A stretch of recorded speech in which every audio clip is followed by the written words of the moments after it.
এরপরে আল্লাহ তাআলা বলছেন ওয়া আম্মা মান আতা ওয়াত্তাকা ওয়া সাদ্দাকা বিল হুসনা ফাসানুয়াসসিরুহু লিল ইউসরা।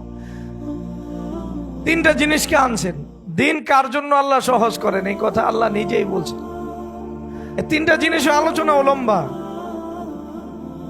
কিন্তু আমরা এই তিনটা বিষয় সামনে নাই না, একটা বিষয় সামনে আনছি, দিন সহজ। কার জন্য আল্লাহ সহজ করছে? আল্লাহ তাআলা অনেকগুলি কসম করে বলছেন, অনেকগুলি কসম করে বলছেন কার জন্য সহজ করছে। ফাআম্মা মান আতা,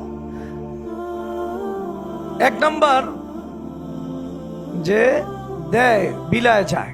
কি করে যায়? বিলায় যায়। বিলায় যাওয়ার ক্ষেত্রে সর্বপ্রথম ব্যবহার হইল মাল, কি সম্পদ বিলায়, আল্লাহর রাহে বিলায়। আল্লাহ যাকে দিতে বলছেন তার জন্য সে সন্তান কামাই, সম্পদ কামাই করে।